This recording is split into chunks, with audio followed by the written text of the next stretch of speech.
Hey everyone, I've got a locomotive roster update today. So I wanted to get out all my DCC equipped locomotives, at least all the ones I've converted to DCC, talk about them real quick, and kind of talk about some new locomotives I've received now, and in terms discuss which ones I'm going to convert to DCC next. So starting here in the front, we got Seaboard System 2002. This is an SD45 by Proto 2000. I had a video on this one, converted it to DCC with Tsunami 2 decoder. Love this locomotive. The Proto 2000s run very smooth, and for the most part, they're very affordable even today. You know, find them on eBay and such. You just kind of what gotta wait and not overpay, but they're out there. But definitely love this locomotive. Runs very smooth and use it quite a bit.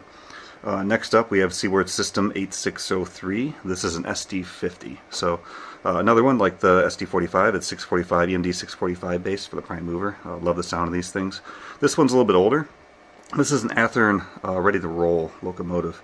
I've actually been really happy with it. Detail of it on it's actually pretty good. Not quite up there with your modern locomotives, but for the most part, just for being a out of the box locomotive. Runs really well, and I converted this to DCC with Tsunami 2 as well. So definitely a good locomotive. Not ideally suited for switching operations, but whatever. It'll work for now. Next we have Family Lines 6001. So this was an old Clinchfield locomotive there. So I'll be a lot of these too. I'm going to be updating, with the on the side there and giving them a CSX logo, either masking out or something like that. But none of these have been weathered either. That's somewhere way down the line. But this is another Proto 2000. Again, I love those Proto 2000s. I converted this one also to a Tsunami 2. Sounds very, very good. Did a video on that one, so been running this one around quite a bit. Like it a lot. Then next up, we have three Athearns. These are old Athearn blue boxes. We got Seaboard System 6042. That's GP38-2. We got CSX 2558, another GP38-2, and then CSX 6126, a GP40. So these three, like I said, are all Athearn blue boxes. And I put Excel Systems DCC decoders in these, a little bit less expensive decoder. Again, I don't run these too much. The newer, nicer locomotives run a little bit better. You can do some things with the blue boxes to make them run a little bit nicer. The big factor with these is the motors on them. The motors just, they're noisy and they're just not that smooth. There's a couple things you can do to them, like trimming the springs on the brushes and polishing the brushes, or polishing the actual, like, a couple of parts on there, lubricating the gear, stuff like that. You can make them run pretty decent, and for the most part they do run pretty nice. I can get them to creep along pretty well. Not near as well as your modern Athearn Genesis or Protos or a lot of the other high-end brands out there. But for the price point of these at the time, what you used to be able to get them for, it was worth it. The going rate for these was $20-$25, like all day long, train shows, stuff like that. Now it's, they're quite a bit even more expensive, which kind of makes it, a little bit less worth it, where just for a little bit more money, you can get something like a Proto, which will run, significantly smoother than the Athearns. But it is what it is. I still like them. They're good running locomotives. They sound decent. So that's it. This is everything I've got right now converted to DCC that I have. So we'll talk about some of my locomotives and what I'm going to convert next. Alright, so first up we have this guy here. This is CSX 1141, and this is an MP15. So this is an Atlas locomotive. I'm not exactly sure which series it is of it, but it's just DC right now. There's no DCCs, and I've tested it out, and it runs really, really smooth. So it's a very nice locomotive. It's definitely highly detailed. I love how the metal screen up here, it looks like it's metal. You can see right through it. There's a plastic baffle in the back right there, but I'm thinking converting this to DCC will be fantastic, because whatever speakers I choose to use, I'll be able to remove underneath what's there and get that sound really out of this locomotive. So this is really going to be the next one I convert, and really the only one I'm planning on converting near term here. I don't really need any more locomotives, but I definitely wanted the switcher for the layout. So the question I have though is that I've used Tsunami 2s for pretty much all my locomotives, and I love those decoders. They sound fantastic. They run really well. They work well with Digitrax, my controllers. So I've been really, really happy with them. But I've been looking at the ESU lock sounds as well, specifically the Lock Sound 5, and that looks really tempting just due to the advanced configuration you can do with it. Just the sounds you can get, sound profiles. Looks like there's a little bit better programming for some areas. So I'm really curious about trying it for this locomotive. But I have some hesitation. I'm so used to, the Digitrax, the Tsunami 2s, and they just work.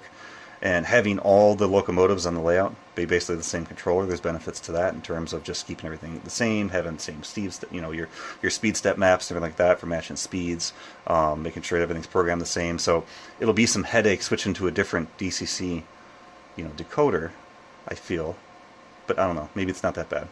So I'm kind of hesitant there. I don't know if I should go with the Loxon 5 or just stick with the Xiaomi 2. Be curious for anyone else's feedback, what they think about the Loxons, because I would really be curious to try it for this locomotive, if so.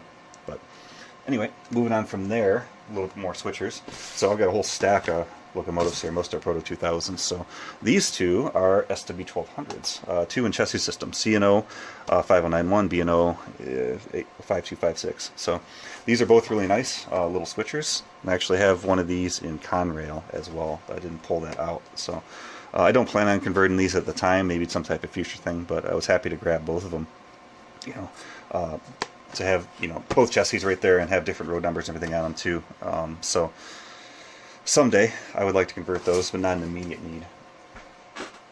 And again, too, with these, most of these I've had for a long time. Picked them up at train shows years and years and years ago, or grabbed recently, just on eBay, waiting for the deal to come along. Pretty much anything I've gotten off eBay recently, with shipping, it's very rare that I'll pay more than $50, $60 for one of these locomotives. So. Up next is another Proto 2000, SD50. So again, love the SD50s, EMD 645 based, big locomotives. So they were kind of, you'd see these all the time in the 90s, which is why I grabbed, quite a few of them here anyway. So I don't really need this for my layout. Again, being a switching layout, it doesn't really make sense to have, these big, massive engines. But I saw this for a good price, so I had to pick it up. Next, we got a couple long hoods. So got an SD7 here in Baltimore, Ohio. Really, really gorgeous locomotive. And then we've got a GP9 as well, in this one in C&O. So both these are really cool. I love the high hoods. I just think they're cool locomotives. You would still see them occasionally in the early 90s. Not so much now, at least for any major railroads. But I've had these for quite some time. So someday, if I do one, I'll probably do the GP9 first, convert that to DCC. Next up, we have an SD60, again CSX in the early paint scheme. Proto 2000, love these. I didn't pay that for that, paid much less than that for that. But yeah, cool locomotive. But again, no immediate plan to convert that. Next up is a Conrail E9. At least I believe it's an E9. I don't think Conrail was E8. But again, just a cool locomotive. I picked this up a long time ago because I thought it would be cool to replicate, build a model of the Conrail executive train with a handful of Pullman cars and stuff they have on there. But I don't know, that's some future project, way down the line. But these things are just gorgeous, metal vents and everything on there. So really cool locomotive. And lastly, we got Spectrum. So this is actually a GE, my only GE locomotive actually, and this is a -8. So really, really gorgeous locomotive. But again, no plan to convert this to DCC anytime soon.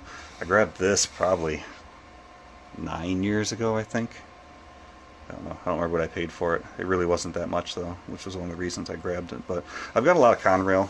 It was one of the first on my old layout. Conrail was the road I really was modeling at the time. Most of those are Atherns, though. So I've got like an SW 1200, I think. A lot more, just blue box, GP38s, GP40s. But this layout right here, Conrail, is not really my prime model, so I'm not using these at the moment.